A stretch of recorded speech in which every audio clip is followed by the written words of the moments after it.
today on Rappler.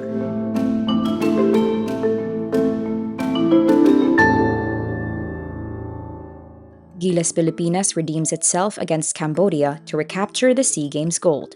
Weightlifter Vanessa Sarno adds to the Philippines' medal haul as she captures another gold.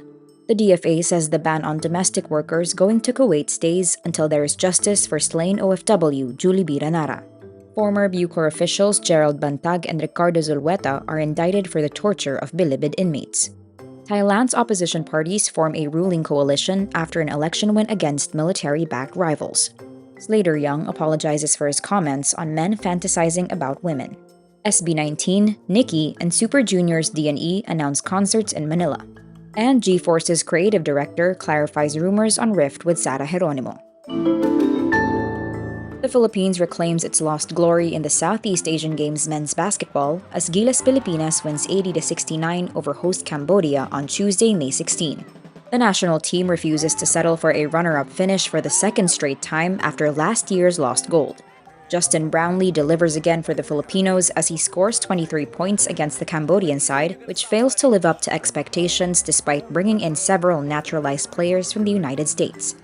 Chris Newsom adds 16 points for Gilas, while Marshall Lassiter brings in 10. Gilas redeems itself following a disappointing loss to Cambodia last Thursday, May 11. With 51 gold medals, the Philippines is poised to eclipse its 52 gold haul in the last SEA Games, with basketball, wrestling, arnis, weightlifting, and floorball looking to deliver on the final day. Vanessa Sarno makes weightlifting look like child's play as she captures a second straight gold medal in the Southeast Asian Games. The 19-year-old defends her women's 71 kilograms crown on Monday, May 15 with relative ease and records a total lift of 225 kilograms, nearly 20 kilograms more than the 208 kilograms of Thailand's silver medalist.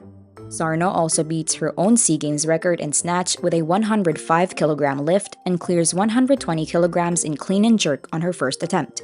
With a successful SEA Games title defense, Sarno eyes the Paris Games as she follows in the footsteps of Olympic champion Heidelin Diaz. The Department of Foreign Affairs says the Philippines will not lift its partial ban on domestic workers going to Kuwait without justice for slain overseas Filipino worker Jullebee Ranara. In February, the Philippines halted the applications of first-time domestic workers bound for Kuwait following the brutal killing of Ranara. The move comes as Kuwait suspends the issuance of all new entry visas for Filipinos, a move seen as a countermeasure to pressure Manila to lift the ban. Department of Migrant Workers Undersecretary Hans Kakdak says justice for Ranara is, quote, non-negotiable. Wala na dapat Filipino o Pilipina na masasaktan, mahalay, magugulpi, and worse, mamamatay sa kamay ng kanilang mga employer o sino man. A Philippine delegation is in Kuwait to discuss next steps. The Department of Justice indicts former Bureau of Corrections Chief Gerald Bantag and Superintendent Ricardo Zulueta over the alleged torture of persons deprived of liberty inside the new Bilibid prison. The DOJ says state prosecutors found probable cause to indict Bantag for 2 counts of physical and psychological torture under the Anti-Torture Act of 2009. Zulueta will be charged as an accessory to the alleged crime. Bantag and Zulueta also face charges over the death of broadcaster Percy Lapid and June Villamor, the alleged middleman in Lapid's killing. Muntinlupa and Las Piñas city courts have already issued arrest warrants against the two. Thailand's 2 main opposition parties, Move Forward Party and the Shinawat family-controlled Puwatai, agreed to form a ruling coalition after a resounding victory over military-backed rivals. Tita Limjaroenrat, Move Forward's Harvard-educated 42-year-old leader, proposes an alliance of 6 parties that would command 309 seats with him as prime minister. 376 seats are needed for him to get elected.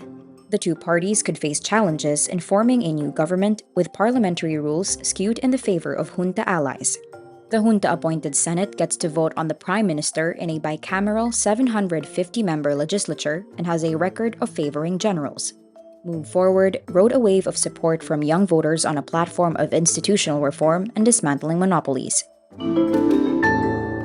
Pinoy Big Brother Unlimited winner Slater Young issues an apology for saying it's, quote, very, very normal for men to fantasize about and send photos of other women while in a relationship. Social media users called him out for having a twisted mindset and reminded him that instances like these should not be normalized. On Monday, May 15, Young and his wife Chris Uy released a new podcast episode to address the issue. He says the past few days had been eye-opening for him, and it was a learning experience for him to be a better example. He adds, quote, "It happens, but this isn't okay. We should hold ourselves to a higher standard." Acknowledging his mistakes, Young also says he will need, quote, "a little bit more time to reflect." P-pop powerhouse SB19 announces the ticket prices and seat plan for their upcoming Pagtatag Manila concerts on June 24 and 25. Ticket prices range from 1,000 pesos for the general admission section to 6,500 pesos for the VIP standing section with live soundcheck access. Tickets will be available starting May 21, 12 noon via Ticketnet. Meantime, Indonesian R&B singer Niki announces she will be embarking on her Nicole World Tour in 2023, including stops in the United States, Europe, Australia, and Asia. Tickets go on sale on Thursday, May 18, but prices for her September 13 Manila stop have yet to be announced.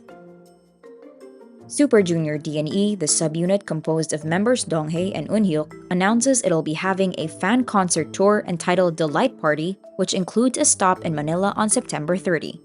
Details have yet to be announced. Georcelle Sy, creative director of dance squad G-Force, addresses her rumored rift with pop superstar Sarah Geronimo. Talk of tension between the two started after online users noticed G-Force's absence during Geronimo's 20th showbiz anniversary concert.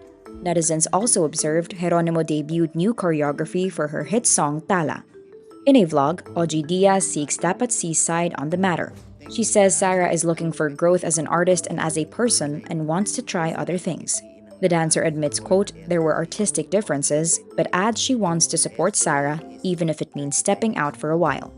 Regarding rumors she demanded 150,000 pesos from Geronimo should the singer use her choreography, she clarifies she sent a personal letter, not a demand letter, regarding her copyrighted works. And that's today's wrap. I'm Nina Liu. Thank you for watching. Click the link below for the full story. Follow us on Rappler's YouTube, Facebook, Twitter, Instagram, and TikTok.